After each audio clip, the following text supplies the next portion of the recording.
how you would respond to me. The first question I'll ask is what? Controversial taboo topics. We get so consumed by church, we forget that we have to live the life of being a Christian outside of the Sunday. Like you say, services, yeah. we think going to a service makes us a Christian. Exactly. Yeah, right. So here we are about to hear the second time Pastor J wanted to take a tattoo. Would have been late last year and early this year. Oh gosh. Hope Unfiltered podcast with Pastor J and Ren.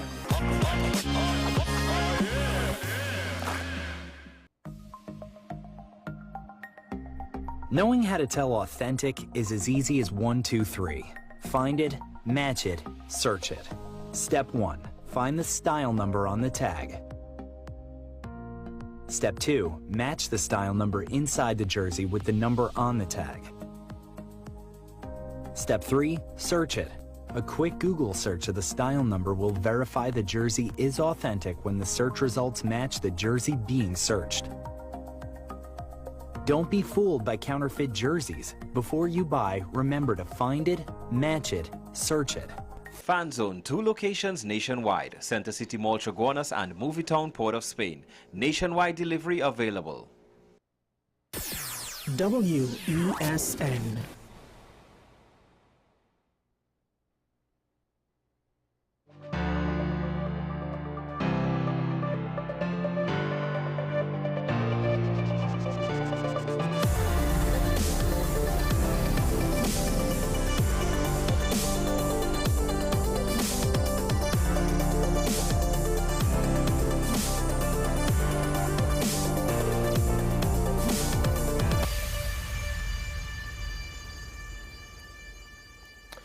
As one daily newspaper, but the questions remain with regards to the absence of the Prime Minister, the post-cabinet press briefing yesterday. However, as of this time, even though it looks as though potentially she's trying to avoid certain questions, I guess to some extent, we'll have to wait and see. If there's a pattern of behavior that might potentially be one of avoidance, then it is what it is. However, we should at the very least give her a chance, per se, because at the press conference itself, one asked the question directly, Works Minister Gillian John, she basically said, well, the cabinet meeting is ongoing and we didn't want necessarily to have the media waiting any further.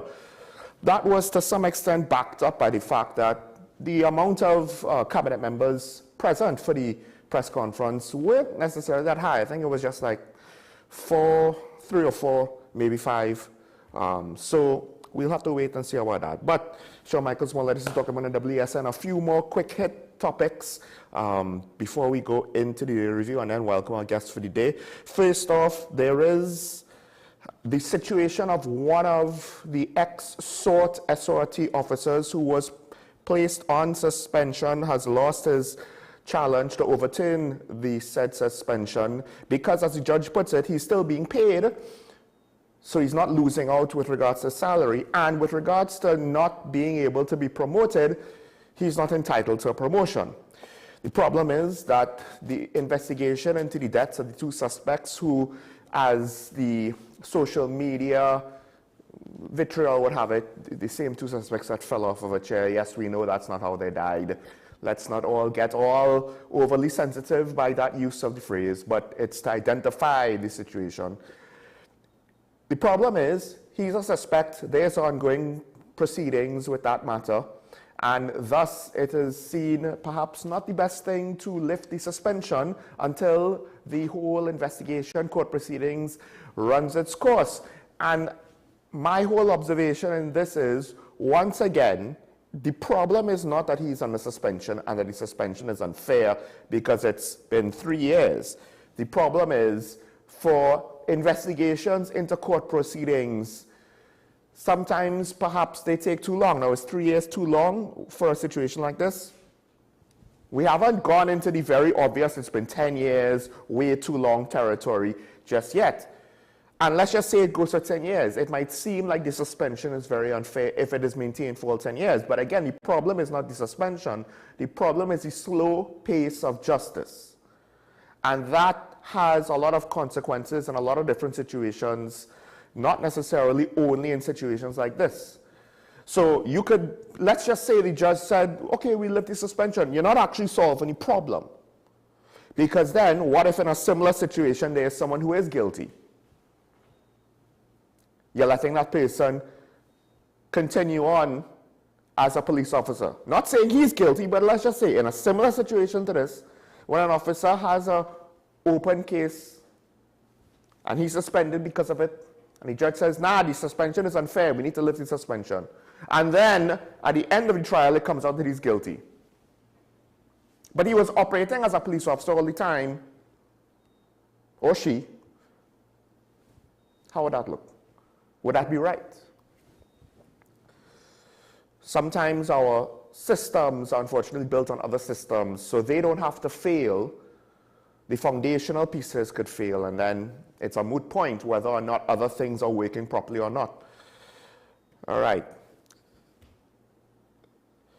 Another thing that I want to hit on quickly, the Social and Welfare Association of the Police, its vice president, expressed some amount of disappointment with regards to the time it takes for the new, I believe it's 3,500 bulletproof vests expected for the police. It's expected by mid-July. The commissioner, the acting commissioner said, well, it's because we were trying to procure freshly made vests as opposed to whatever available off the shelf in order to give us the longest shelf life or the longest life of the vests before natural depreciation causes them to become, no longer workable or functional.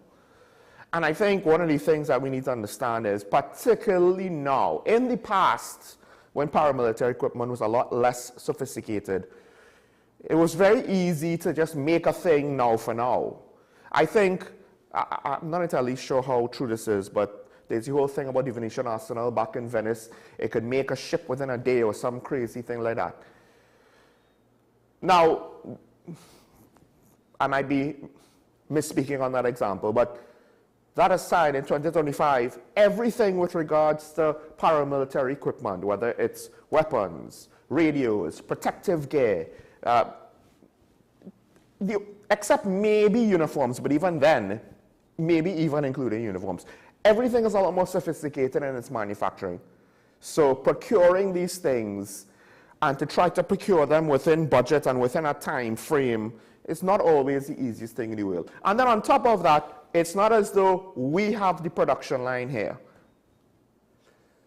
We still have to be facilitated by a producer who will have other customers. So that then further makes it complicated. It's complicated enough when you see a state like France or America, they have their weapons manufacturer who primarily facilitates their purchases, and the scheduling and the budgeting goes off the rails. Now in our case, budgeting hasn't gone off the rails, hopefully, but the scheduling is not going to be that easy. So we just need to be understanding when the police wants to acquire equipment. It gets challenging year on year, not just because of the sophistication, but also the fact that, look, allegations of corruption, need of transparency and accountability, it makes the process a lot more complicated because as humans do what humans do, there's more checks and balances that needs to be put in place. Even if nobody in your organization is guilty, you can't help but look and see what's going on and say, hey, we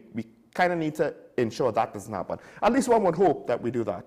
Now, there is an article about an unsigned letter raising concerns about the legitimacy of certain members of the PNM participating in, I believe, the previous General Council meeting. I'm not entirely sure. I don't know what the PNM Constitution is. It's just one more of those things where it looks as though its dirty laundry is being aired out in the public for better or worse. And I guess at the end of the PNM really needs to ask itself, because the implications of the letter is we're still playing fast and loose with our own rules. Which, to some extent, that's what they were doing with the transition of power. And there we ask, how much have they done with regards to that before? Because, again, the PNM finds itself in a position where the leaders' situation is not as cemented, I believe, as they would like us to believe. More importantly, the PNM seemingly, despite the fact that the leader says we haven't lost our way, I think the modus operandi of the party shifted under the last regime, And dare I say that it's one thing when you take on the personality of the leader. It's another thing when you try to retain that personality under new people. It's not a good fit. And that's to put it lightly, because I don't want to rehash old arguments again or go further with that.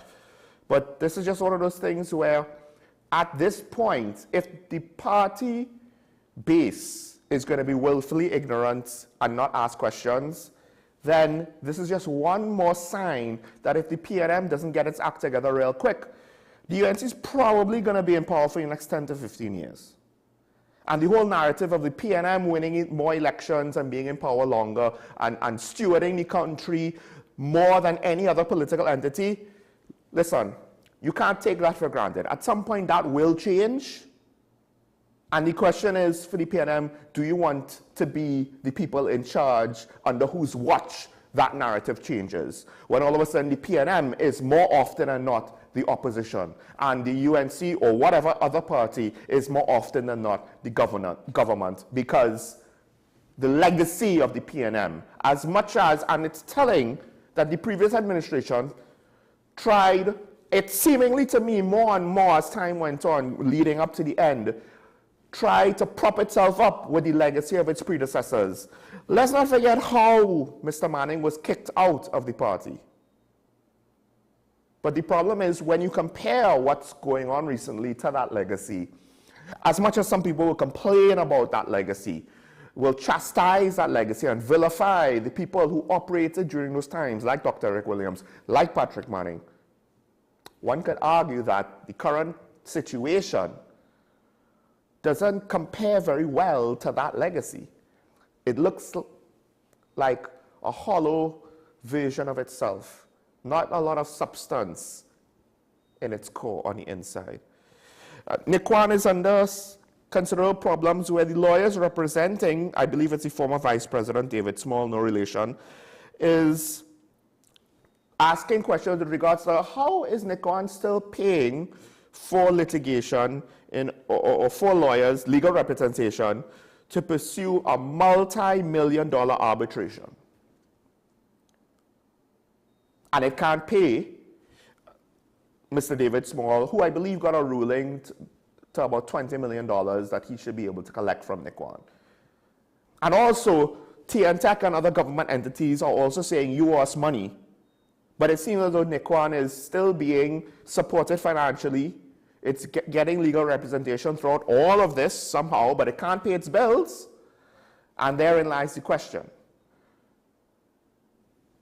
And Arab Logan is basically saying, we would like to find out exactly where this financial assistance is coming from, or how Nikwan is affording to continue fighting these legal battles while being unable to pay off its debts. Debts which at this point are, I believe, more than a year old in some cases. And then finally, I just wanted to touch on, there is a business article on Caribbean Airlines.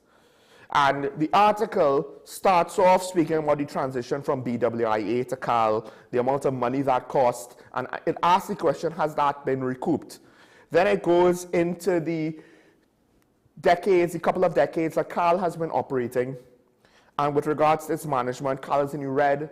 With regards to the fact that Caribbean Airlines is now seeking government bailout, for lack of a better way to put it. Despite the fact that they keep saying how they're making gains and they're making profits. This is a quote of the Prime Minister.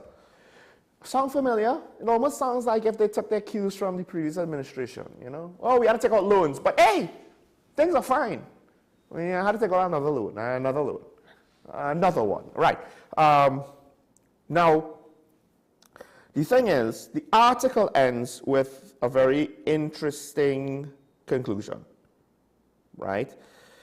In the last paragraph, it just gives lip service to the fact that, look, in part, just as an example, our Tobago Air Bridge, well, according to the writer, is subsidized by about $50 million annually. So that, of course, goes into the perspective or the argument that maybe the cost of tickets on the air bridge is too cheap and should be raised. And then it goes on to say, primarily because it is far too important to be left to the whims of the global airline industry, which is true. This is a social product more than a commercial product, the air bridge, right? But part of the conclusion is, the paragraph before, the function is geostrategic, both within CARICOM and closer to home. And it points to the fact that Jamaica and Trinidad and Tobago are two of the major shareholders. TNT is 88.1%, Jamaica is 11.9%. CAL. The problem is, the suggestion is, Caribbean Airlines is too big to fail. And any entity that's too big to fail, the problem with that is, the incentive of the people in charge of it to not fail with regards to their decision making, to prevent failure, to prevent losses, potentially goes out the window because it's too big to fail. Because government will always bail us out.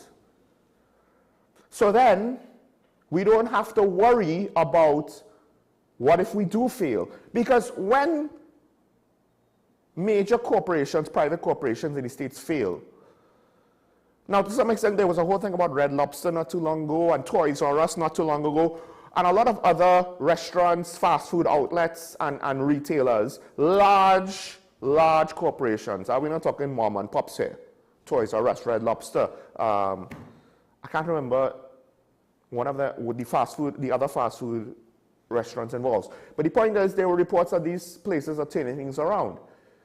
Yeah, they're turning things around because the entity is literally too big to fail. They'll shrink. They'll contract. I think Subway might have been one of them. But the key point is, the people at the top that oversaw the failure, they'll be sent packing. And new management will have to come in to clean up the mess. But it seems as though CAL, while yes, political appointees, at least under BWE happened and probably under CAL, it seems as though there doesn't seem to be any sort of consequence for ongoing failure. Because those entities were too big to fail because literally they were so big, when losses were incurred, they could divest themselves of assets, reduce their operations, and basically restart. But they're not necessarily taking government bailouts. CAL ain't that big, and it requires the government to subsidize its revenue. But the problem is we have a lot of things that needs government to subsidize their revenue, apparently, to maintain operations. Should CAL be one of them? Because at the end of the day, CAL has potentially 3 markets it can facilitate. One is regional travel. Technically, yes, the domestic air bridge, but won't really count that in with regards to commercial profitability.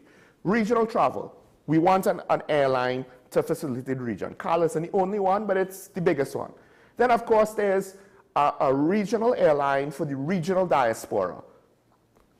For the most part, in my experience, I know that for the Trinidadian diaspora, CAL is a major player. And then there's the international tourists, which, based on my experience, for the most part, CAL is not a major player. And one of the largest, potentially commercially viable market segments of airline travel to and from the region, CAL is not a major player.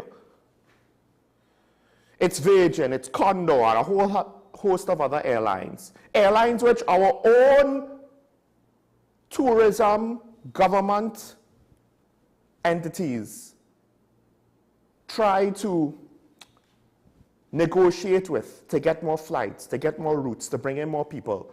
But the article, and this is where the article maybe was too surface level.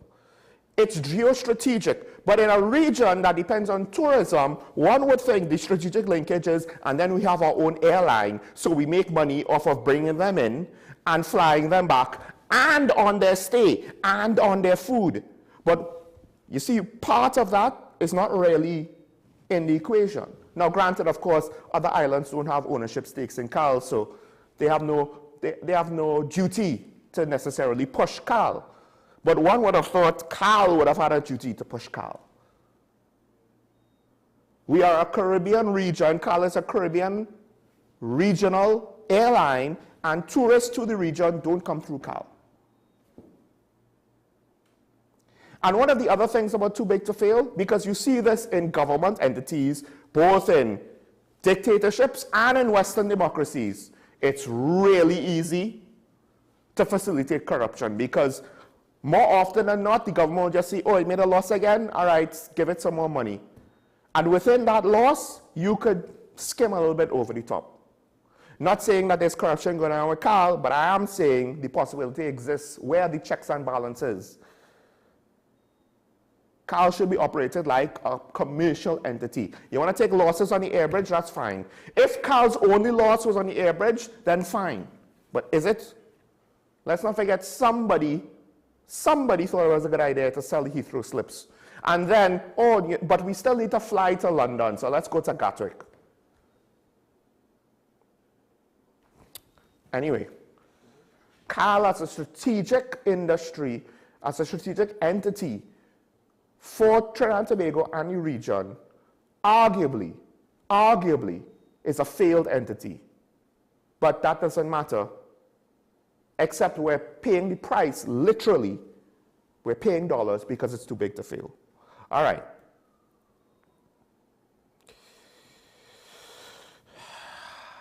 I don't want to take the time to go to a break. Let's go straight in with today's Daily Review.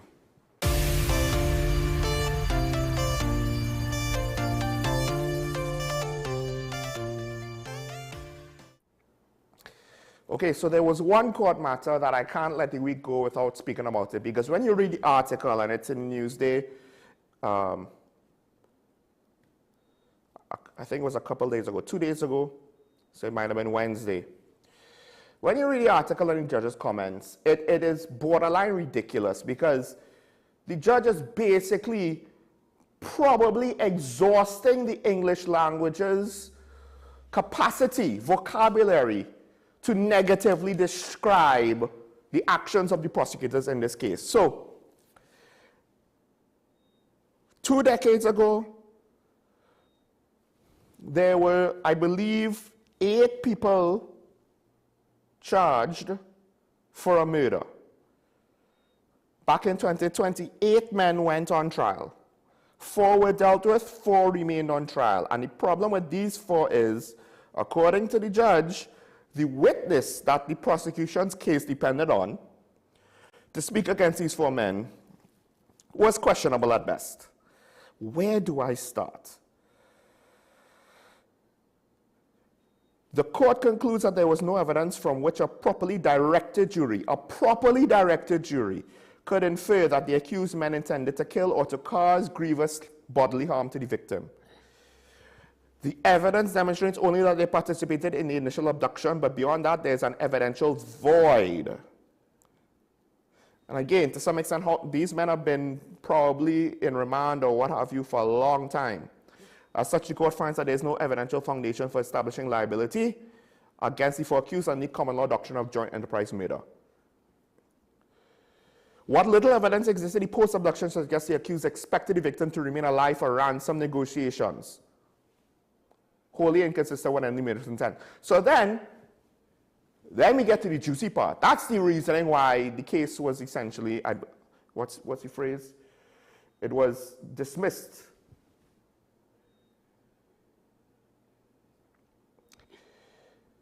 Central to the prosecution's case was a witness who was a confessed criminal, an accomplice who admitted under oath in prior proceedings to multiple kidnappings and a conspiracy to murder.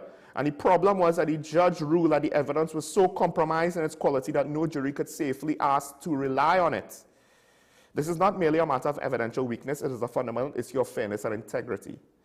Because the testimony was riddled with contradictions, material omissions, implausibilities, and admissions of dishonesty, including a stated willingness to lie to avoid life imprisonment. And this is the key witness to the prosecution's case.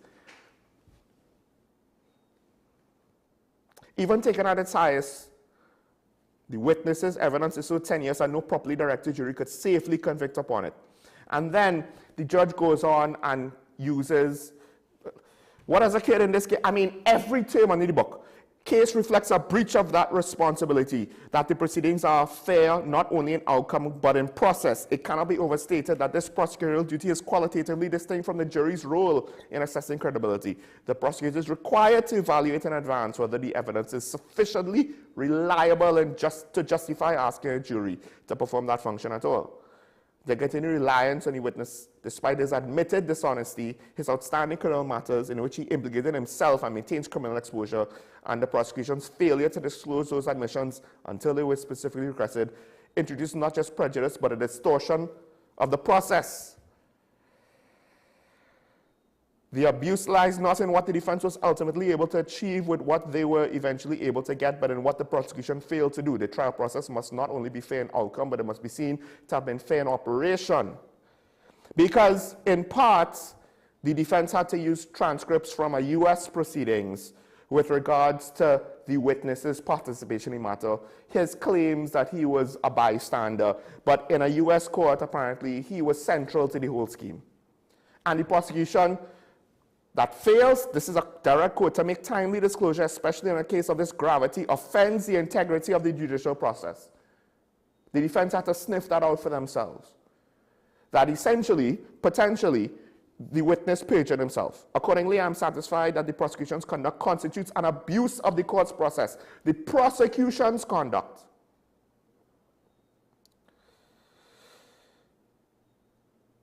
If this matter were permitted to go to the jury, the outcome would be that the court would be seen as endorsing a prosecution built entirely upon the testimony of a witness who has previously and openly admitted to lying under similar pressures and who continues to enjoy prosecutorial immunity that sustains his incentive to lie. This was signaled to the public.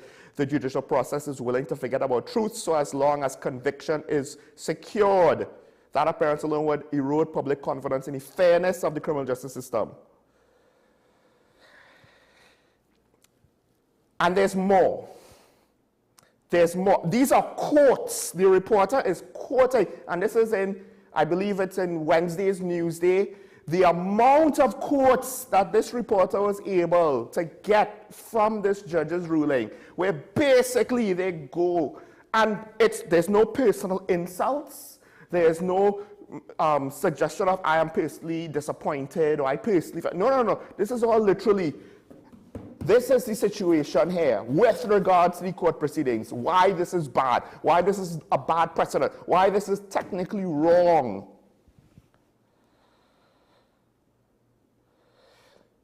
And then the last quote, the more egregious the state conduct, the greater the need for the court to disassociate itself from it. To permit this trial to continue would not only be unfair, it would make a mockery of the integrity of the criminal justice system. And I get it. This is not a defense for the four men. This is the fact that it's innocent until proven guilty. And it seemed as though, based on what the judge said, the prosecution were willing to overlook things and potentially take shortcut to things and make desperate Hail Mary plays because the foundation of their case was not that strong. And we're not talking about a $300 theft matter, petty larceny or whatever. We're talking about a murder trial with conspiracy to murder, also kidnapping for ransom. These are serious charges. You can't just willy-nilly convict people, sentence them to whatever, which in this case could be technically death penalties without turning into life imprisonment. Because at the end of the day, if it could happen here, not only could it happen again, not only could it happen to you, but it could get worse. My question in this whole situation is, what is the consequence that whoever made the decisions, I don't know if it's the actual prosecutors that had to appear before the judge, or if it was their bosses, or if it was their bosses' bosses, if it was somebody who technically is not part of the chain of command, but maybe sent unofficial instructions for whatever reason. I don't know whose decision it was to operate in such a manner. I haven't even begun, I read a lot of quotes. I didn't even begin to read maybe even half of what the judge was quoted to have said. A disappointed parent in their golden child would have less to say.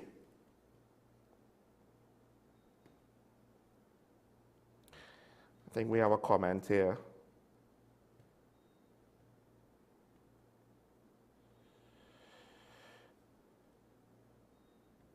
let's take the comment.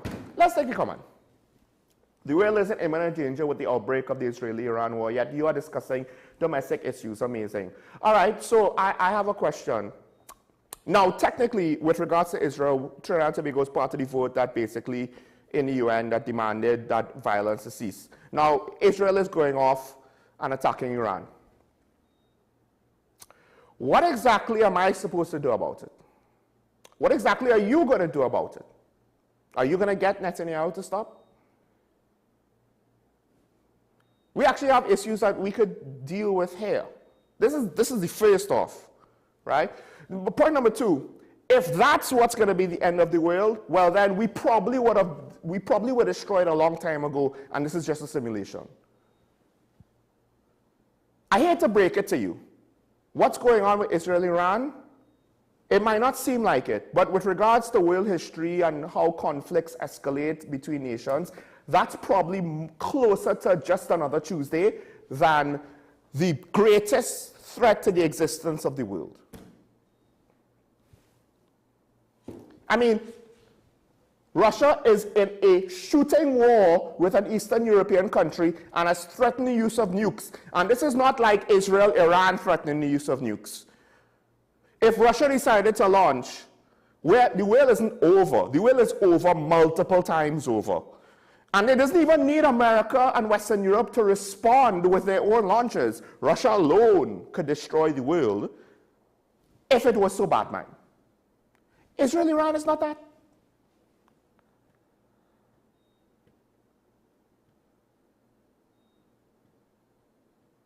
Well, again, with regards to the DPP and this whole situation, I asked the prosecutors, whoever the immediate bosses, I don't know what the chain of command is beyond the fact that, yes, the DPP is in charge, right? And given, I'm not even too sure if Mr. Gaspar was the DPP in 2020. But although, yes, even if he wasn't, one would have to ask to what extent did he have the capacity. He was still overseeing this matter. And this has caused the prosecutorial office or arm of the state. Essentially, this is one of the worst black eyes I've ever seen on state prosecution in TNT. We've had situations where the judge lambasts the prosecution before, but this is one of the worst, just because of how extensive and detailed and thorough of a butt-whooping the judge had to go. Because as a non-lawyer, even I am like, how was this allowed to happen? Maybe I'm wrong, and then with regards to taking what the judge says and running with it. But to me, I agree with everything the judge has to say with regards to that made a trial that essentially was ended.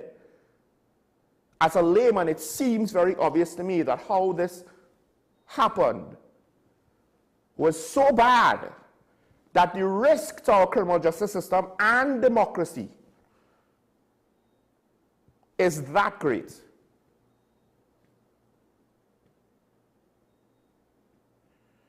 Was it, again, I haven't looked to see when Roger Gaspar became DPP. I guess based on the next comment he gave permission to lay charges, then you're saying he did, in which case, yes, questions with regards to Mr. Gaspar on this matter, because it's that bad.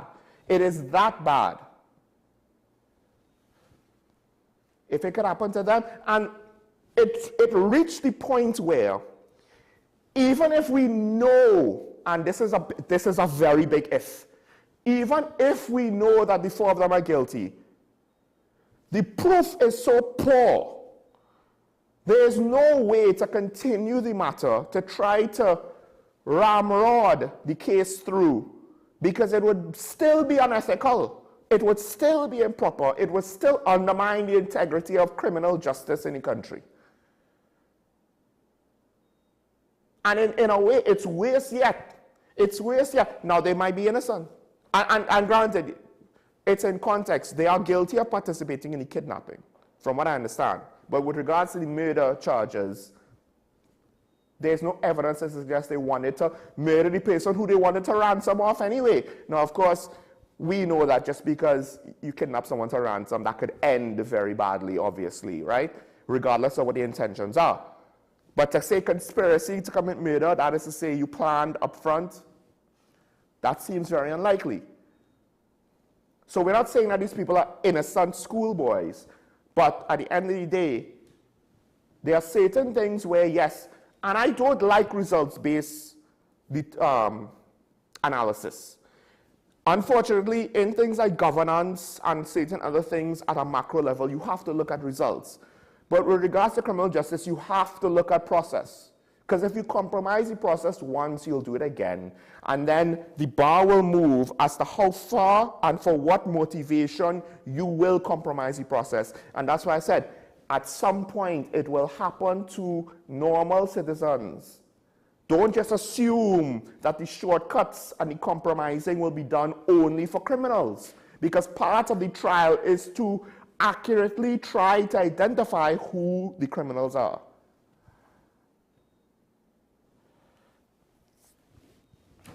No, but I mean, I can't necessarily speak to the Vincent Nelson case and compare it to this. I can't remember the details all that well, to be honest, because there's just so much things that happens. But no, like I said, the amount, the lower third has just a snippet of the phrases the judge used to describe how wrongly this prosecution went. And let's not forget, we rely on the courts because we can't, at this point, to say that the politicians will keep each other in check, that the opposition party will keep the government in check, that is wishful thinking. Because it didn't really work in the PNM administration, and currently the UNC administration is looking at an opposition that doesn't seem to be able to figure out its rear from its elbow. For whatever reason, we have had weak oppositions for the last 10 years, and we are scheduled to probably have a weak opposition for the next 10 years. We need the courts to be that fail-safe now. The Privy Council and at times the Court of Appeal and the High Court has done that for the population, to be that impartial, hopefully impartial arbitrator to get to the truth. But if we undermine things here because we want to take the kids' gloves off, trust me, it's only a matter of time before we compromise everything else with the judiciary. And then what will we have? Nothing. And already there are some people who think the judiciary has not been in good faith. All right, let's take a break. When we come back, we'll switch gears on the topics. And of course, the weather recently and what it means for disaster management will be an obvious topic to touch on with our disaster management next week. Stay tuned. This is Talking Point on WESN. We'll be right back after this.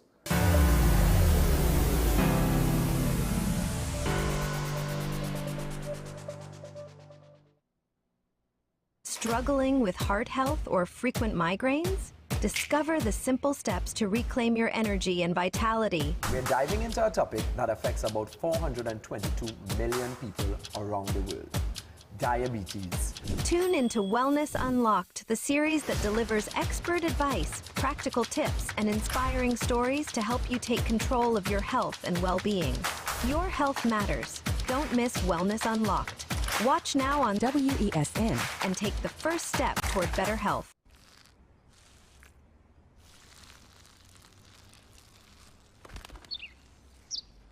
Maybe he landed here totally by coincidence. But if by chance he's admiring your fresh coat of Benjamin Moore soft sky blue, well, that's a pretty high compliment. Coming from an expert.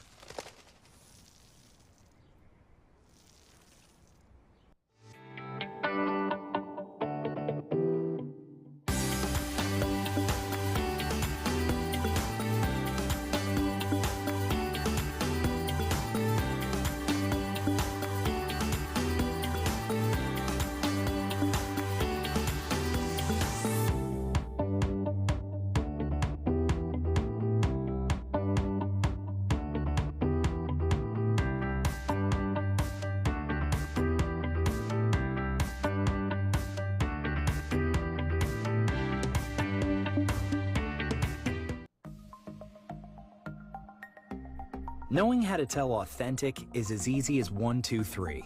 Find it, match it, search it. Step 1. Find the style number on the tag. Step 2. Match the style number inside the jersey with the number on the tag. Step 3, search it. A quick Google search of the style number will verify the jersey is authentic when the search results match the jersey being searched. Don't be fooled by counterfeit jerseys. Before you buy, remember to find it, match it, search it. Fan Zone, 2 locations nationwide. Center City Mall, Chaguanas and Movie Town, Port of Spain. Nationwide delivery available. I am Dr. Delphina Ovid, your friendly neighborhood dentist. At Community Hospital Dental Clinic, we offer examinations which include x-rays, basic oral cancer screening, and a treatment plan. We also offer cleanings, fillings, extractions, root canal treatment, and complete and partial dentures. Remember, you don't have to brush and floss all your teeth, just the ones you want to keep.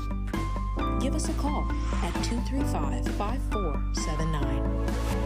The Community Hospital of Seventh-day Adventist, where good private health care is affordable. As always, we appreciate you starting your day with us. Let's get into this morning's first conversation. Is the country's healthcare system more at risk more than ever? Why it has remained unaddressed for so long? Political parties get lots of cash, big cash from financiers, and then when they get that now, you can't account for it. But it's really the specialist nurses who we are in a greater shortfall for. We can tap into the resources and have them, at least form some mentorship programs. Highlight our food systems, and which will attract persons from all over the world to come and experience something that actually supports the local economy. We're lucky that we have a vibrant legal system that allows change to take place, and it's not that matters are just swept under the carpet and discrimination is allowed to be perpetrated. A lot of people don't know that, there were attempts to ban the carnival, suppress the carnival.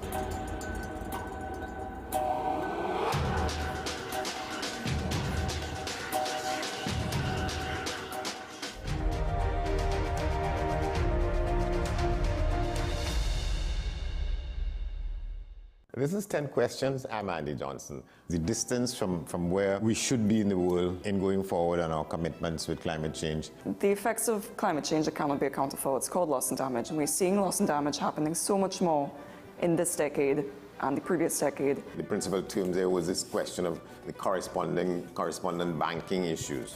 That is why we're trying to build capacity with this country here, Trinidad and Tobago, and other countries in the region. Man is not showing any signs of stopping or even slowing down. More than half of the forest in Trinidad is already gone. All the plants and all the animals and all of the nice clean water and fresh air and everything had to be on this planet for humanity to have a chance. We have small change when it comes to countries that can take decisions, and when they speak, the world listens. The General Assembly is a very democratic forum. And Trinidad and Tobago has the same vote as Canada, in spite of the obvious difference in size.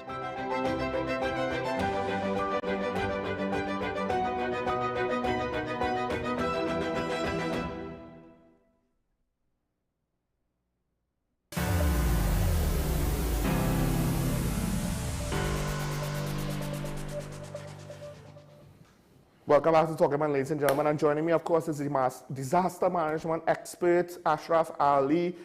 Ashraf, welcome back to Talking Point.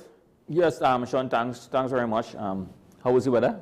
I know, right? So, I mean, this is, and I do believe we kind of touched on it before, we wanted to speak on it last week, and it just happened that this week, here comes the rain again. Now, you have some experience with this sort of stuff, and I think one of my concerns is, so far we've seen the government have a decent response, right?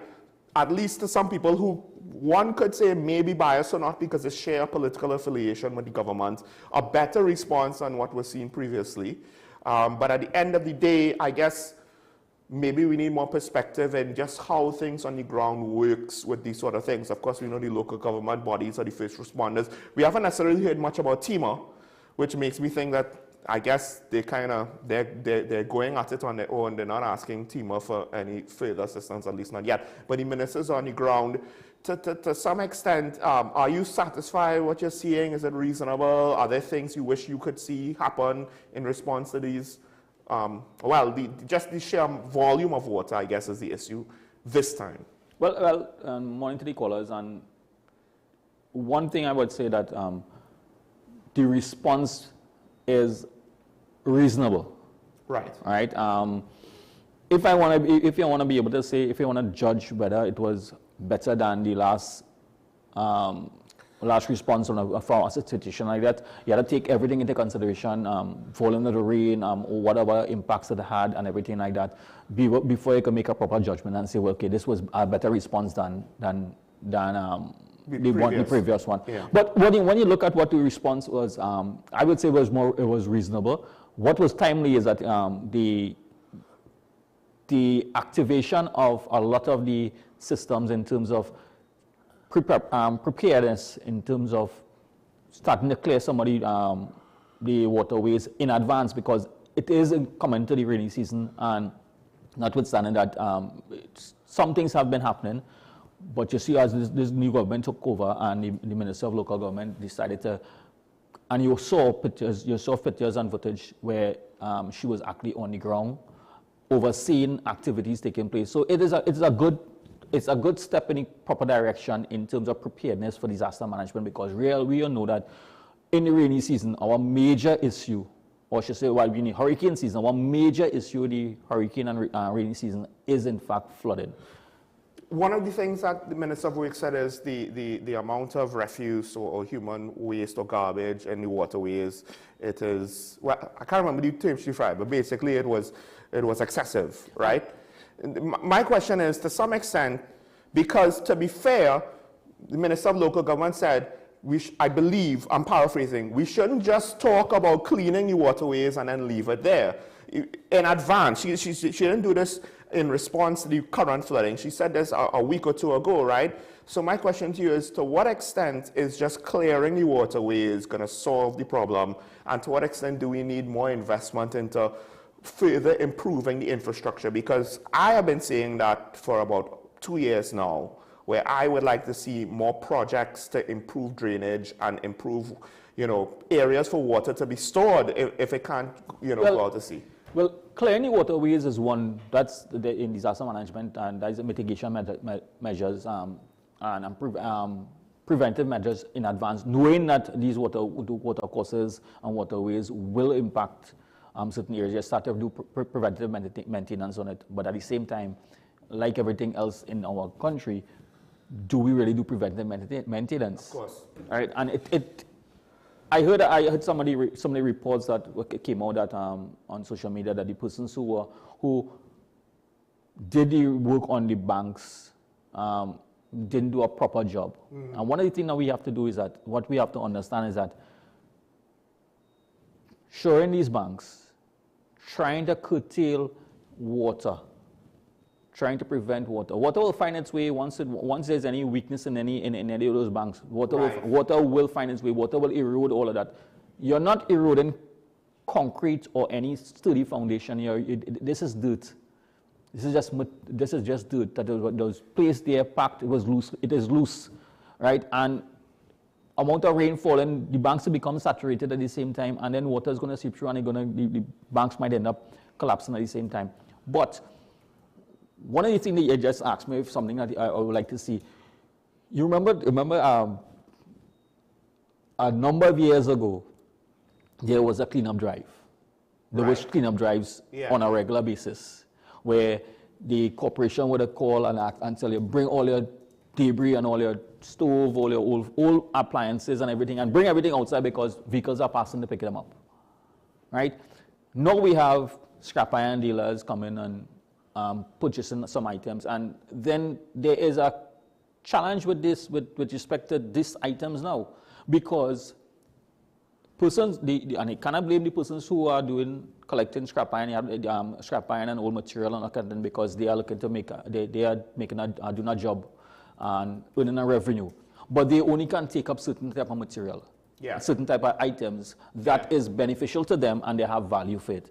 Things that they don't have value for, you have two options. You either go straight to the dump it for yourself, or the corporation should provide some level of assistance in setting up days, probably once every 2 weeks, 2 months or something like that, or every quarter. You know, you have a consistency, a constant drive in terms of saying this is a national cleanup day, and we get all these materials off the streets, Because relatively speaking, sending a dump truck, one dump truck throughout the area, throughout the region. It's only so much they can pick up. I know, but the point is, that shouldn't, even if that's all they do, like 5 days out of the week is their work, and that's all they do for this 1 or 2 dump trucks.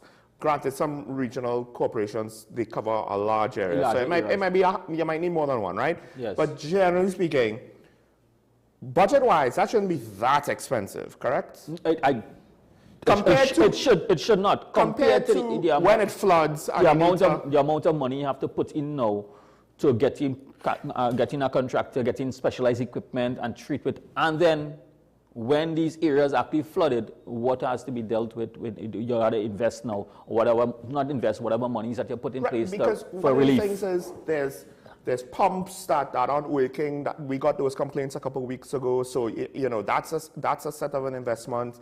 Of course, the cleaning up efforts of trying to get the trash out of the waterways is a lot more difficult than just sending a truck to collect it, right? It's a lot more complicated. So, and this goes back to, we saw this in COVID, where one of the things that came up with COVID was NCDs. And the whole point with NCDs, non-communicable diseases, is, well, the prevention is a lot easier and a lot less expensive than the cure. And in all aspects of life, that seems to be like a common health wisdom. I wouldn't say it's a principle that is, you know, consistent, but it is a common health principle. For flood mitigation, it's cheaper to spend some money up front than trying to deal with the back end. Exactly. And then, I just want to ask you a question.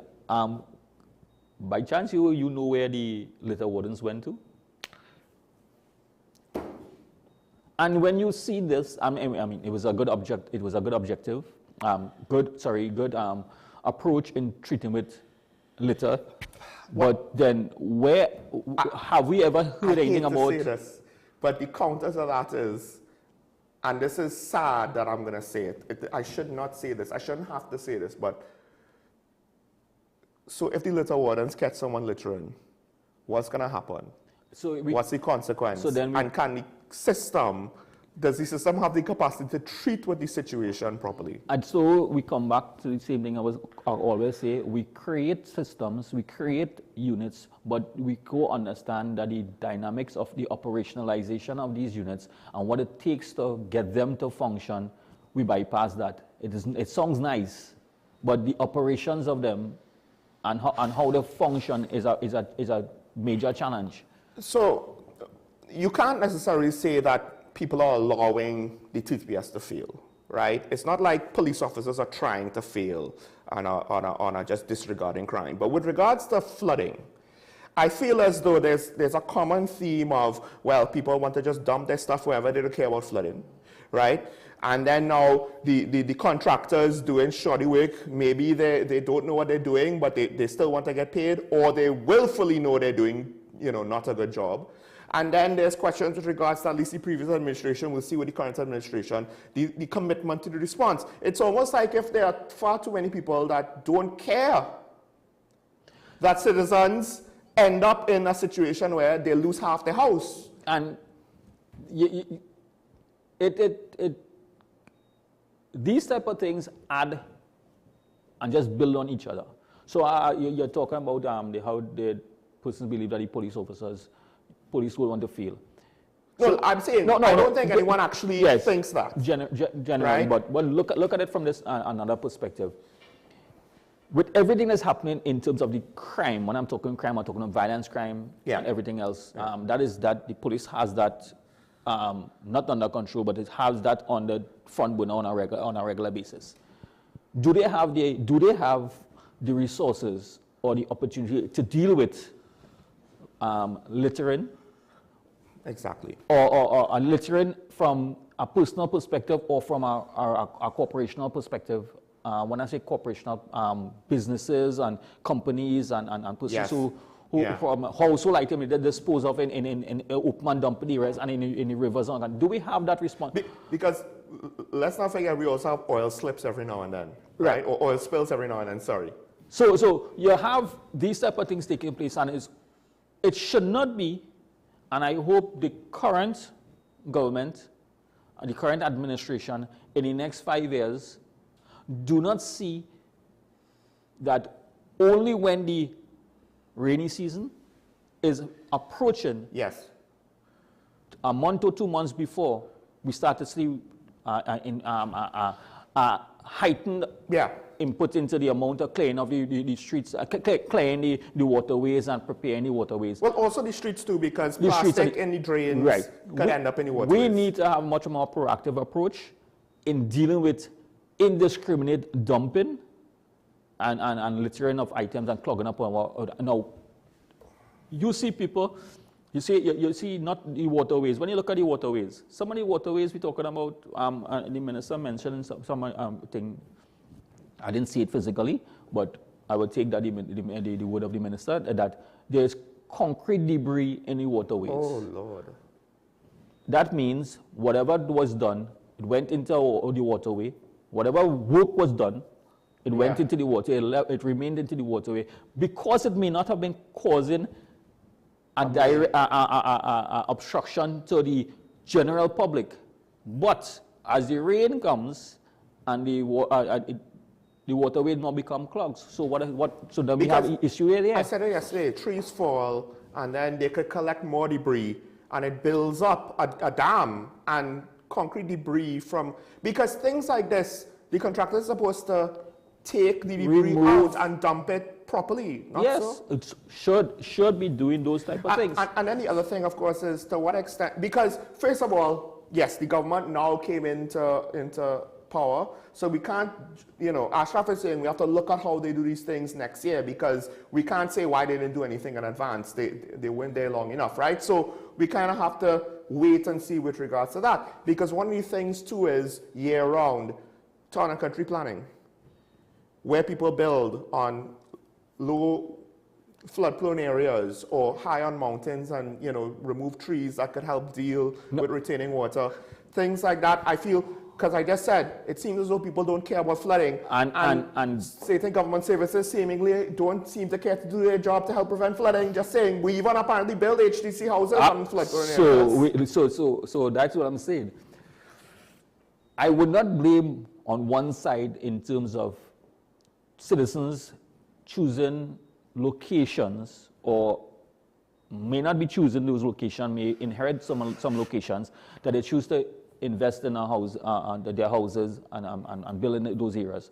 But when you look at when the state, who is providing housing for the not the current administration, not the current, holistically, I'm just saying holistically, when you look at the state, I'm not blaming the current or the previous. I'm saying holistically, when you look at the state in some locations where they provide these houses, they are in relatively unsafe areas where it may end up flooding.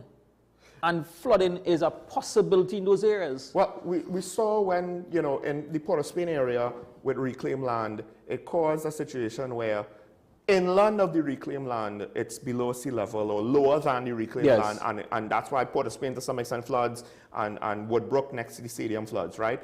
So to what extent these government constructions or private projects, private construction projects, in the past it might not have been that bad, but then as more concrete is in around the area, drainage out of the area becomes a lot more difficult.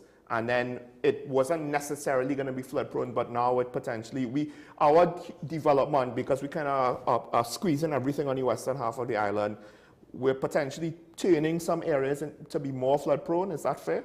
Well, yes, we are, because once we go into the concrete jungle, right, and everything is concrete, where's the water going to run? The water is supposed to soak into the soil, going into our aquifers. But if it is not getting that opportunity and it has to run off, so you have runoffs going all about. That is why in some locations, as soon as we get rainfall for a prolonged period of time, the runoff is much more, right? It pools. Than before. Yes, it pools. Look at in front of City Gate.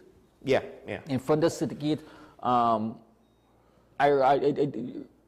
South Key, City Gate, all those areas, as soon as rainfall. Which is right by the sea. Look, Charles Street, as soon as rain. Yes, as soon as rainfall and water start, the drains start to fill, you have pooling of you have flooding immediately. So ironically, concrete is part of the problem. Could it be part of the solution? Because I'm thinking we should probably cut more, not box drains, but large canals in some of these areas, and if necessary, use concrete, because if we don't know how to just pack the earth properly so that excessive rain doesn't wash it all away, use concrete and make more large canals that could try and get the water out, give the water some place to go. So we have to channel the water in a proper manner, because at the end of the day, we have to understand that high tides and it changing the tides, the water is not going to run off so fast. It will take some time, and if depending on the volume of rain that we have, it's going to be more difficult. So recently, there was a lot of investment and reconstruction of the water course by City Gate, right? Channel. Did it stop the flooding? Well, then what was the purpose of it if that was the case? I mean, it should have been able to reduce the time that the water remained there, but I'm still trying to figure out what was the value, did we benefit from it, right? And to compound all of that, with the increase in rain, the volume of rain, flooding in those areas, traffic continues to build, right? And it builds much more, because on a normal basis we have traffic. When all the water courses, the roadways and access routes and persons trying to use all the back roads to try and get away from the main thoroughfares are clogged, then we have an issue of traffic management again. We have the issue of excessive although, I mean, traffic. To some extent, how bad is the damage to Port of Spain? Because it seems as though in parts of South, Central, Southwest, and maybe East Trinidad, the damage done, the property damage done, is considerably more, it seems to me, than what happens in the North. In the North, we flood, but we don't have people. Now, technically, I think, in my area, up Cascade St. Anne's, there was one time when it was really bad. Yes, but that was when I'm only remembering when I was a child. We were stuck in school because we were cut off. The water went well above the riverbank, and large tree logs and all that. People's walls were caved in because of the height of the water and the sheer volume and the weight of the water. But generally speaking, that doesn't happen that often up in the Northwest, that we get property damage that bad. But it seems as though every year we're rolling the dice with parts of Trinidad in the South and Central, and the need for more investment to mitigate flooding down there. When you look at Central Trinidad, right, that entire Central Trinidad is the floodplains. Those are floodplains. Those are the swampy marshlands, and the floodplains are where water from the north flows straight down and pool in those areas and then filter out. No, those are the areas right now that a lot of houses and residential, commercial, and other properties are being built in those areas. Now, we can't just go ahead and say that the persons who build in those areas are at fault. They are at fault by mere presence of their location. Right. Because that is where they live. If persons are around their area securing those areas and nobody is securing yours, because even in the northern side of Trinidad, there's a potential for landslips. Yes. Right? So there's a lot of landslips. Yeah, it's a different risk. It's a different risk. Fortunately, we haven't experienced significantly yet. Seriously, but they have mitigation. Building on a hill and building houses on a hill, there's a certain amount of investment that you have to put, additional infrastructure you have to put in place, to, not to deal with floods, but you have to deal with land slippage, right? But at the end of the day, when water is, let's be real, when water is in a hill flood running off, once it passes your location and you're comfortable that you have no water, it doesn't matter where it reaches. Somebody doesn't care where it reaches. With regards to the hill, to some extent, you secure your house. You kind of do enough to do your part to secure the hill. But with regards to water, as you pointed out, doing your part is not enough. And this is where I would say, to some extent, the state has to be involved, in part with regards to planning, to make sure that, residential development and commercial development doesn't get excessive, but also in part that, okay, people want to develop here. If it's viable enough, what do we have to do now as a state to provide infrastructure on a level that people can't provide for themselves? Exactly, and then we coming back, the same thing we're talking about, the drainage situation. You have developments that water runs off on the same streets. Person's house water and rainwater guttering system are fed directly onto the same streets, the public streets, that does not have proper drainage to manage all of this outflow. Because when you have a large roof and different type of roof, it takes a lot of volume. Remember, the water is no longer touching the ground, hitting the ground directly. It's running off, so it's pooling on your roof, and going into the gutter, and it concentrates on the road. So that's a large volume that is coming. We have a call, but I'll just say this. I remember driving up Maracas St. Joseph one time, and I was on a hill, and the hill was done in such a way that the hill was retaining water in the road. The hill was flooding. Yes. At the top of the hill. And also, I've seen situations where bridges are built in this country where the bridges accumulate water. The bridges are flooding. The river isn't high enough to flood the bridge yet. The bridges are flooding, including a bridge by me, by the way. One bridge by me has holes to allow water to run off, and one bridge is engineered to be a beautiful basin to catch water. We have a caller on WhatsApp, I believe. Good morning, caller. You on the air? Yes, this is Diego Martin. Good morning. Morning. And to the I hope I'm not wrong, former ASP, am I right? Yes, sir. All right. First of all, let us delve into activities with respect to the TTPS and the choice and the nominee of a COP. I'm hoping that you could tell us more about the nominee. I, as a citizen who have done pro bono work on investigating the effectiveness and the effectiveness of the TTP leadership, I find it difficult to get information on the new nominee. So if you can enlighten me. But to digress a little bit, I've seen all over the place that he was part of 3 investigations. And I'm going to go through my take on those investigations.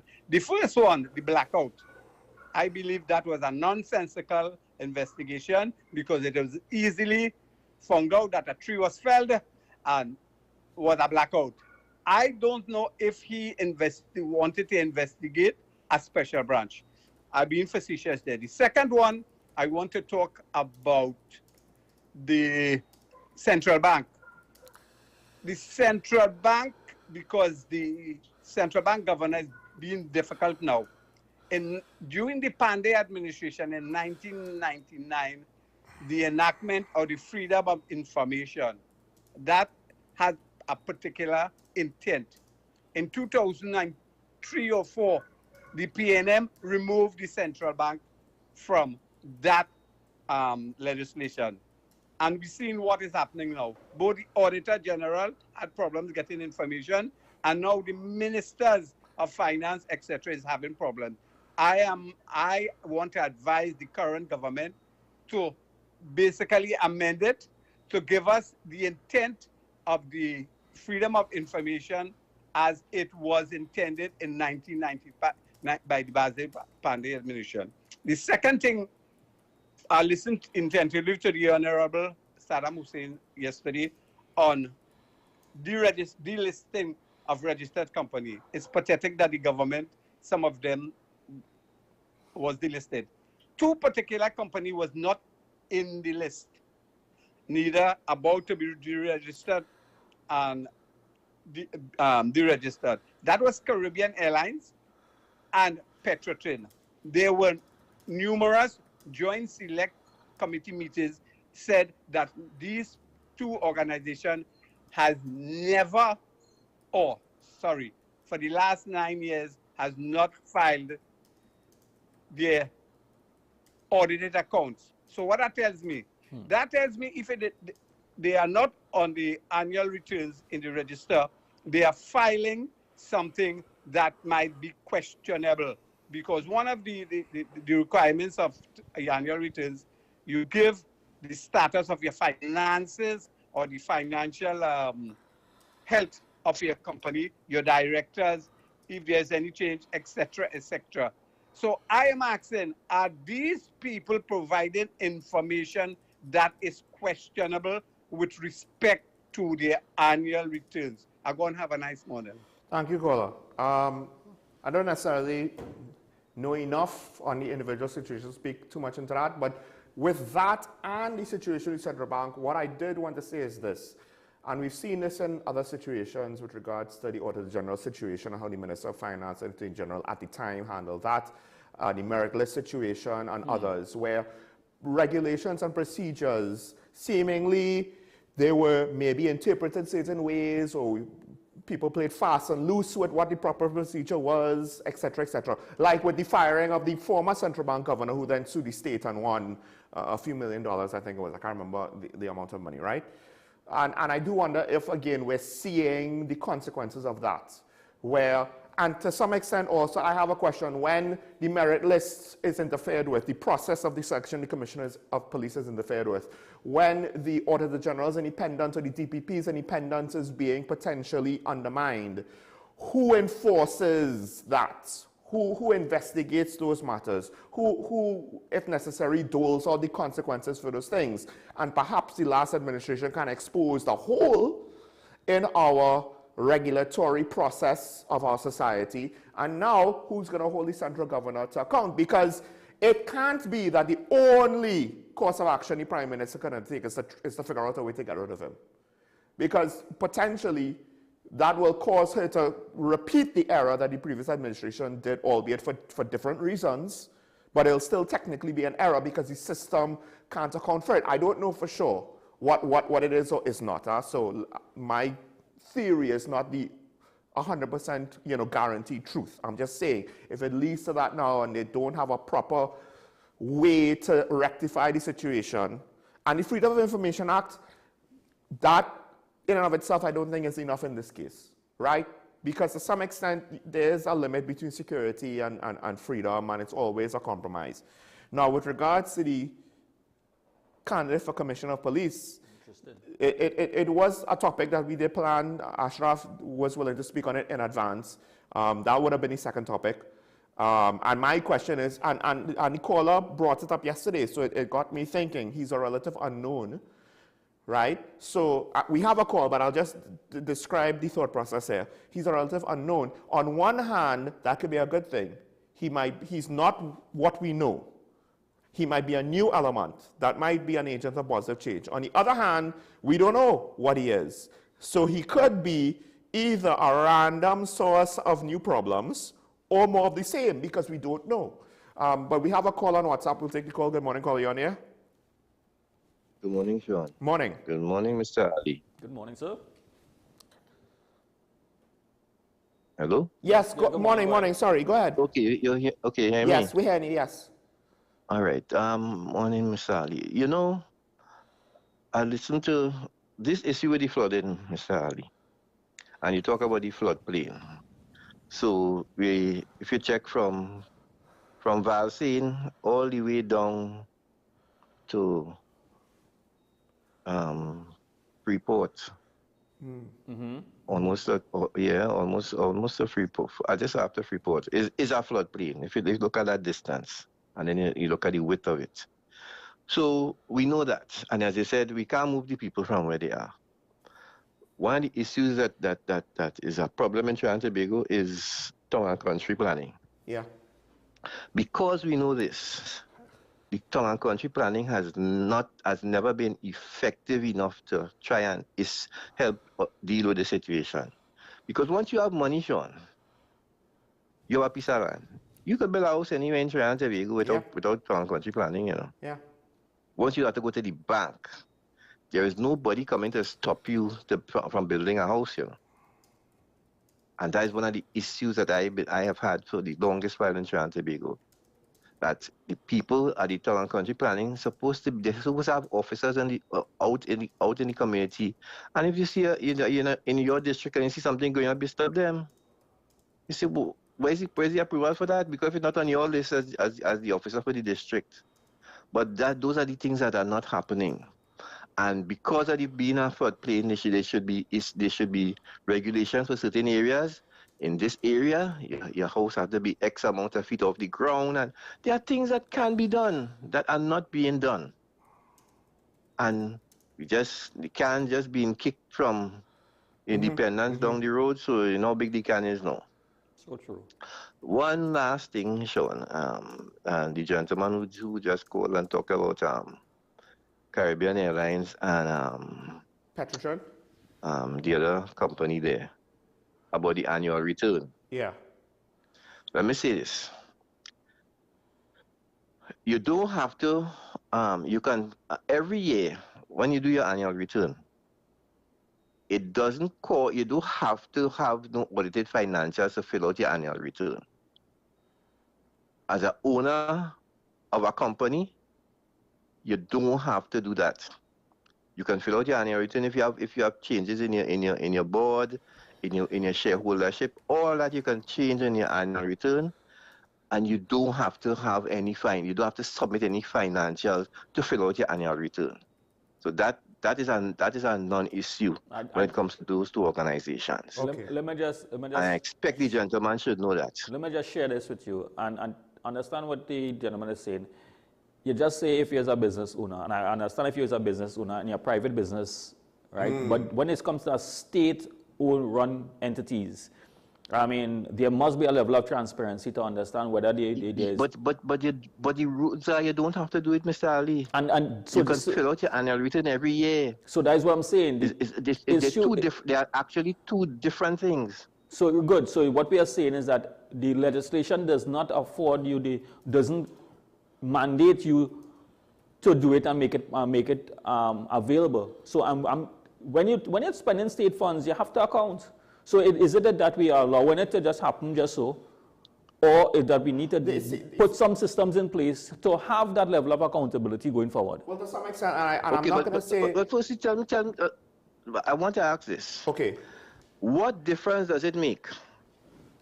Because if it is that a state company or any other company, they do not provide the audited financials.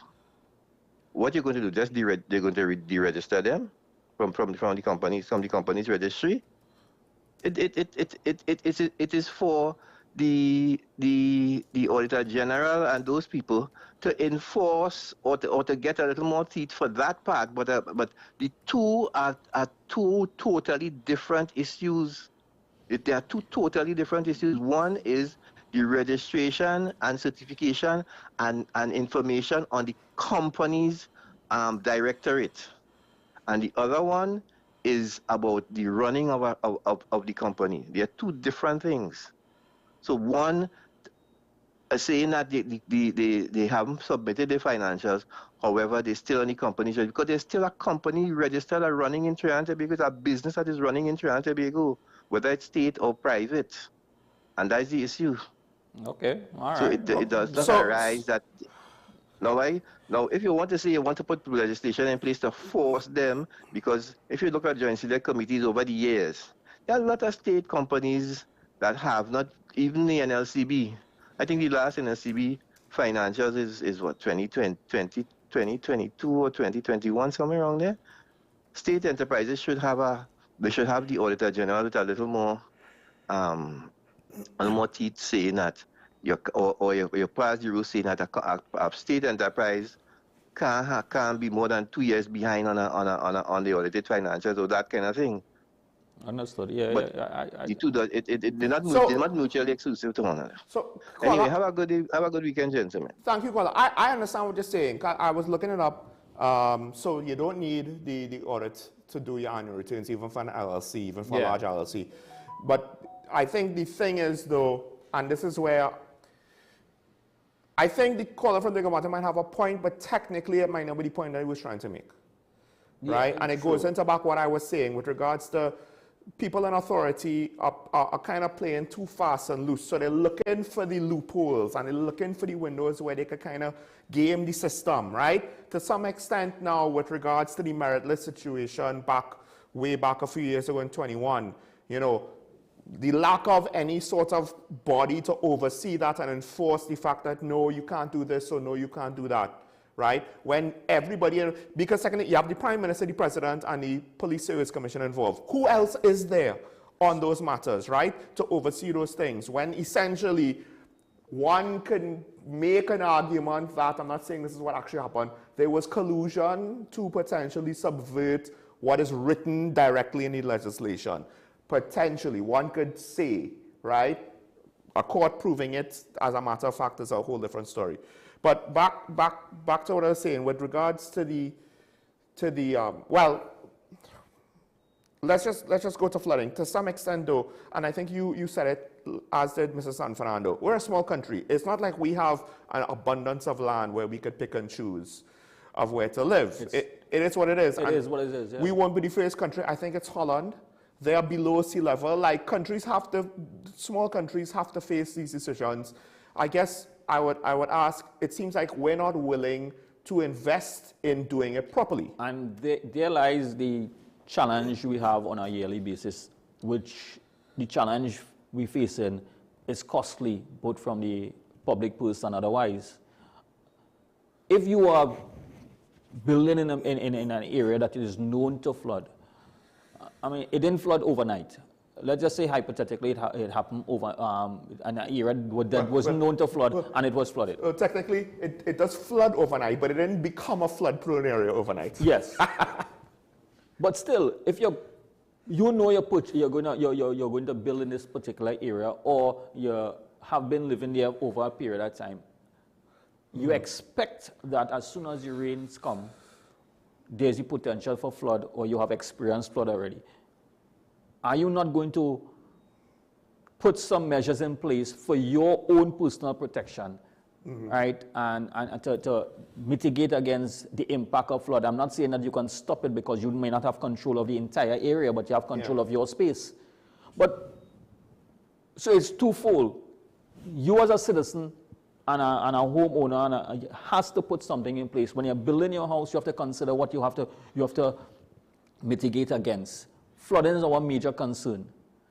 So you have to mitigate against it, putting proper drainage for yourself, putting proper drainage if you have to raise your land a little higher than backfill to make sure you're a little higher than the normal. Well, potentially, remember, all houses tend to be built quite high in Woodbrook and Cascade, etc., etc. Exactly. Not every house was, but yes, some of the houses in Digicel Martin, like in Diamondville, where they all started off in those cookie cutter designs. They're like right flush on the ground. My house is a little elevated. My neighbor's house that was built, you know, in the past was elevated. All of the houses of my family in Woodbrook were significantly elevated, right? I mean, maybe the old time people knew what they were doing. And the irony is that agricultural lands need water. Right. Residential lands doesn't need water. So it goes back to also what the caller was saying when we were talking about town and country planning, not getting the job done. And here's the thing, because I think it's similar to other problems, including crime. The problem has gotten so big now that it's harder to deal with, because you couldn't nip it in the bud from the start. And unlike crime, this is something that potentially could have been, you could have from the start enforced it properly and save us now this headache. Because now not only is the scope so large, so where do you start? But then there's also the decades of bad precedent set. So now when the state says, no, you all can't do this, some developers say, but look, everybody else did this, and the state themselves did it. There's an outcry. So I just want to make sure that callers and the residents, the citizens who are living, persons who are here, that we're not saying that where you live in, you are at fault. I'm not saying that you are responsible for your own issues alone. The state has a responsibility, you have a responsibility. Yes. It cannot be the state's responsibility alone, and you are not putting yourself in place. And then the state cannot keep on blaming the citizens for where they are located and saying that it's their fault. There has to be shared responsibilities, because both parties have a responsibility. We live in Trinidad and Tobago, we know the environment, we experience the environment on an annual basis. So it's not about pushing aside their responsibility and blaming each other. It's about you doing your part, the state doing their part. And then we have the state entities and the bodies that are responsible for doing their part. We have challenges with those individuals not doing their part in the manner in which they're supposed to be doing their part. So this whole flooding issue is not unique to Trinidad and Tobago. Throughout the world and throughout the Caribbean, flooding, we have serious flooding in certain areas. They too faced all these challenges, right? Guyana, Belize, well, Suriname. As you say that, we have a comment. We can put the comments up on the screen. In Guyana, they build upstairs houses. Right. So they build upstairs houses, but at the same time, they still have flooding at the same time. So there's some level of mitigation because they understand the areas that they live in. Yeah. And they do the Suriname flood. China and North Korea had some major flooding, right? Major flooding, because with climate change, and people don't understand climate change is real. Every year, because of the climate change, there's a potential for increased rains, increased hurricanes, increased weather condition, increased heat, right? So there is the increases on a regular basis. I find it when people want to say, oh my gosh, the islands are sinking, I'm like, time out. I have not yet witnessed Trinidad sinking, right? I am not seeing the water levels rise and claim the beach. But what I am seeing is the more extreme weather patterns, and potentially, and this is the scary part, climate change could eventually lead to a change in conditions where all of a sudden hurricanes hit us more often than miss us. And then what will we do? We don't want any hurricane to say Trinidad, I want to come to Trinidad as a tourist. Yeah, that's the wrong tourist. Right, that's the wrong tourist we want. No matter what the tourist name, right, the name of hurricane, we didn't want that tourist coming to Trinidad and Tobago because it is going to cause some serious chaos for us. Yeah. Right? We see flood, we see rainfall that might be considered to be normal, right? Based on normal rainfall. Based on the projection from the Met Office, this is normal for the period, causing more problems. The normal rainfall for the period is causing problems and challenges for us. Just imagine, think about it when we go beyond the normal. And the thing is, when I said that, look, we set bad precedents, and it might cause people to up in arms, how come other people? All of these things, we might have to work this out with the courts.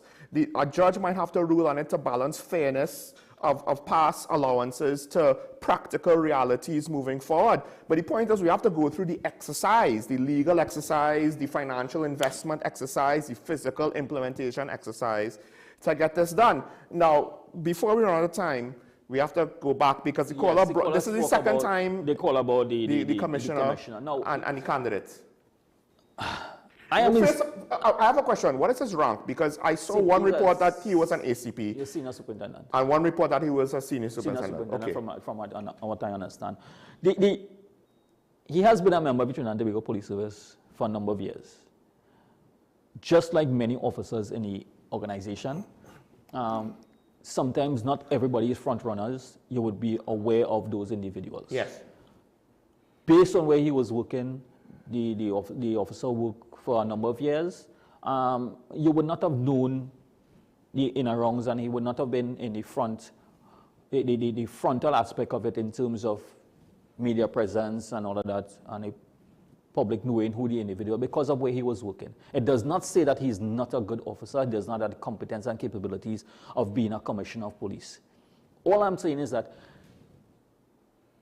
in the circumstance of how this merit list and how the merit list for the last couple of well, I don't think it was revealed what the merit list was. No, we just got two names. I'm just saying, based on how the controversial issues every time a merit list comes about, right?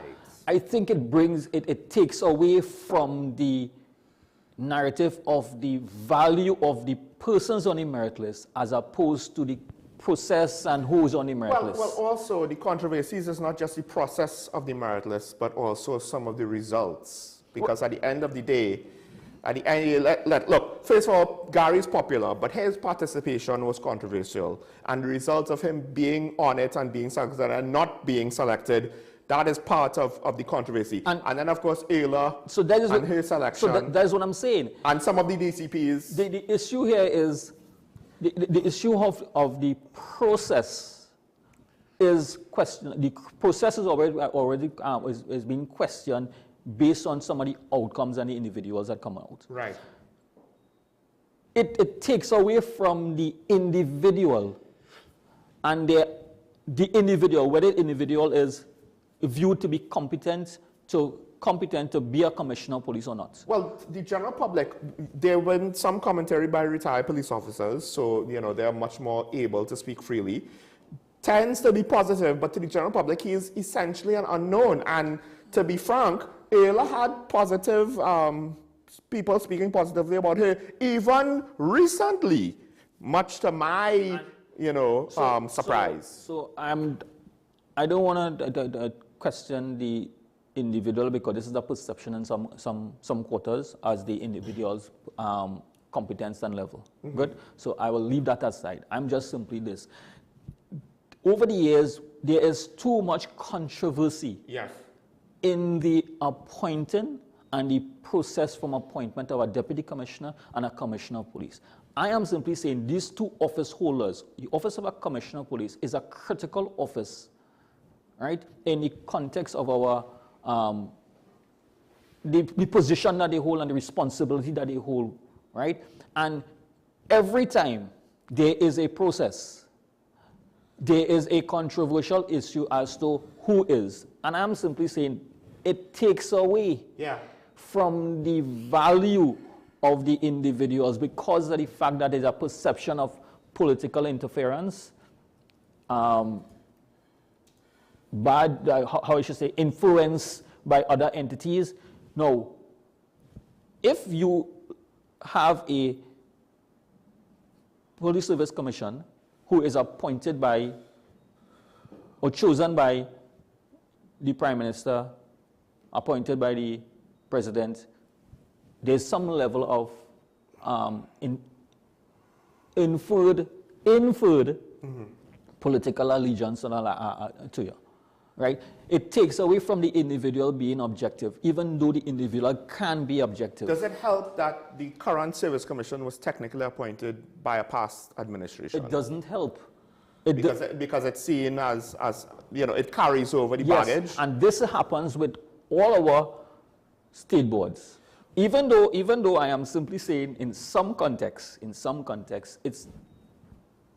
it takes away from the individual ability and performance. But because you have been appointed, you have to go. That conversation for a different time.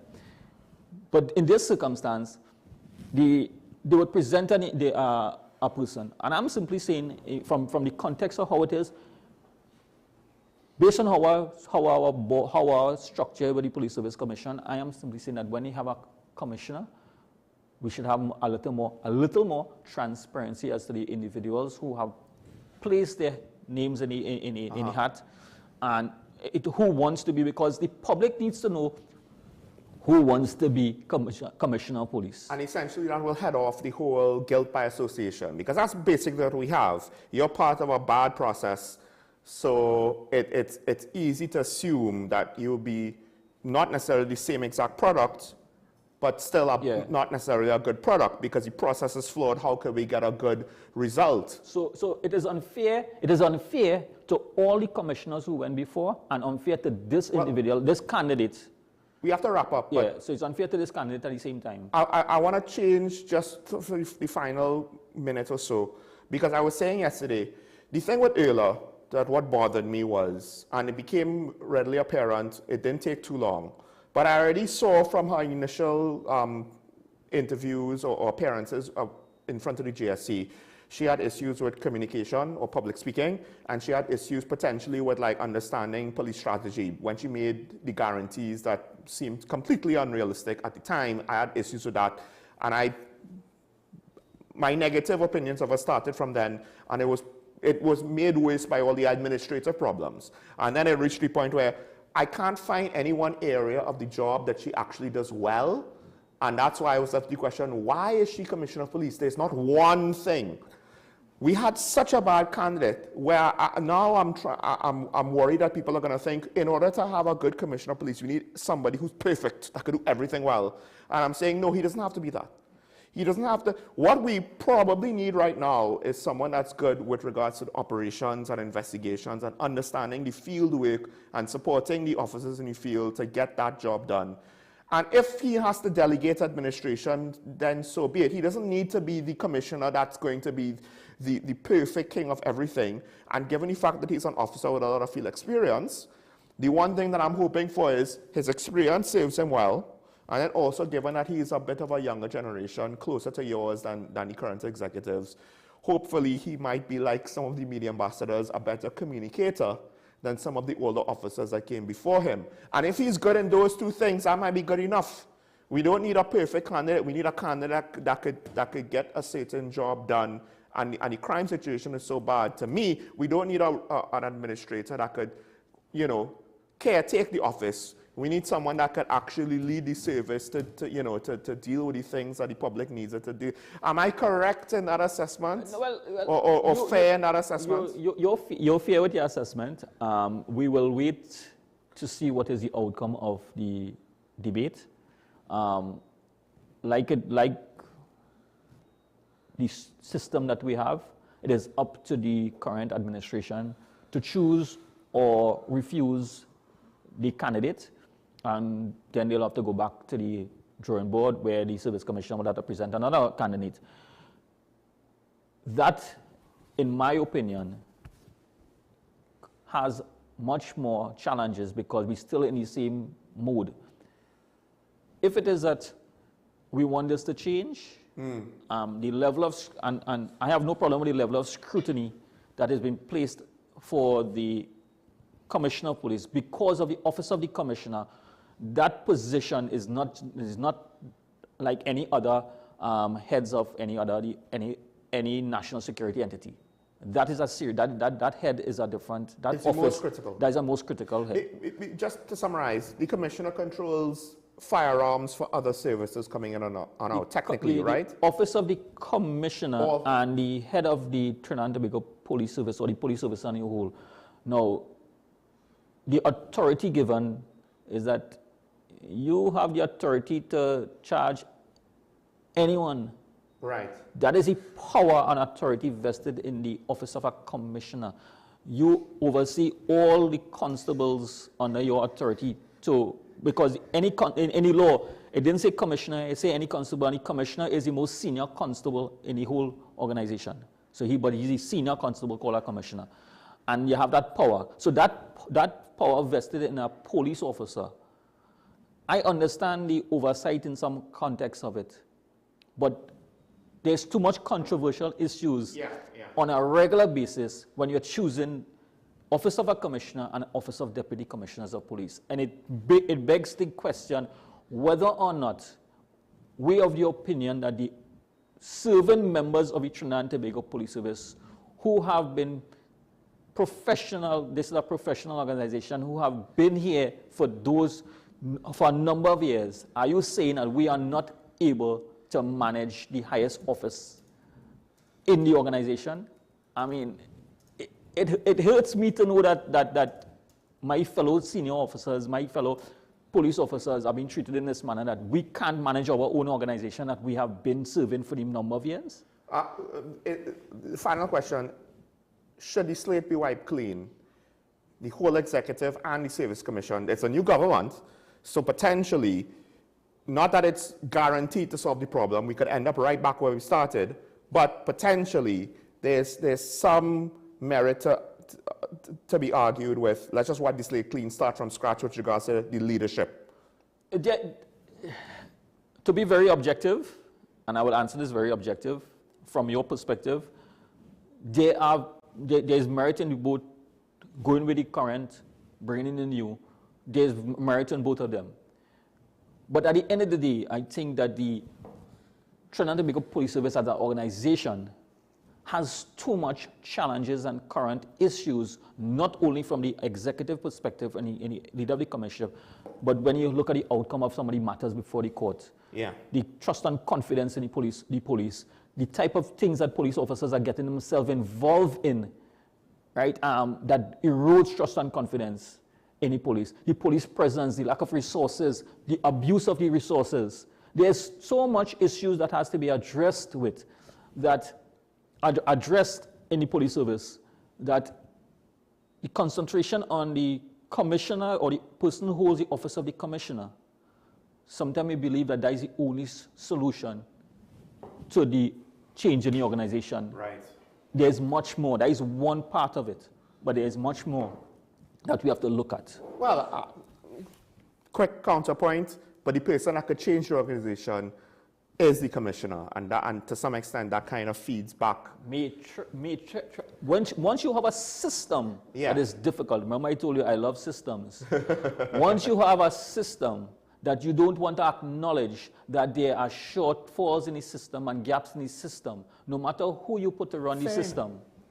And what our Travis speaking today, in part, at least part of it, is the legislation that governs these things, that enshrines some of these things in law. All right, with that said, I'll just add this last 2 cents. I mean, what was done to Illa, technically the commissioner could potentially do to any public office holder. That's the implication, right?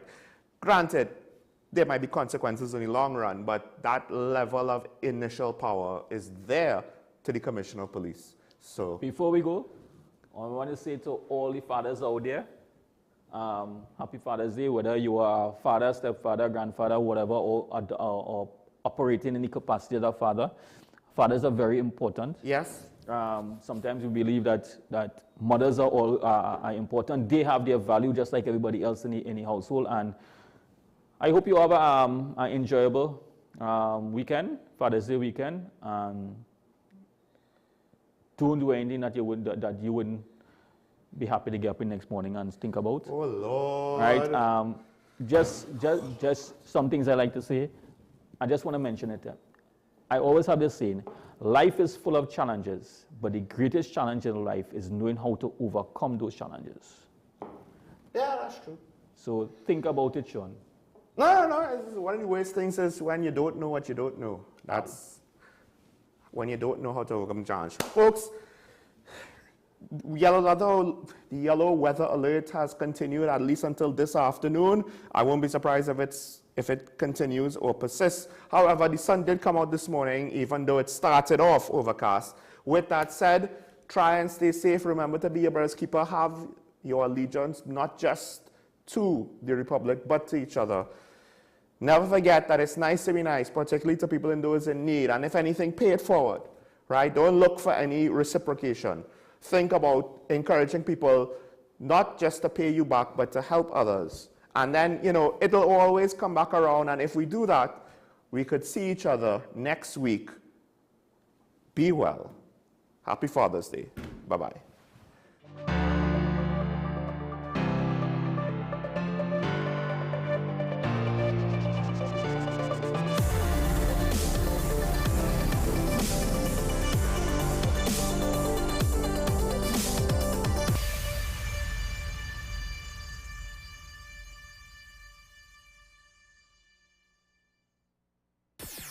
WESN.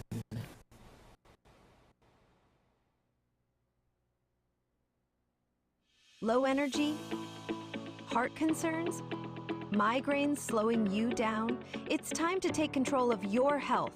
Join Wellness Unlocked, the series that brings expert advice and real solutions for a healthier you.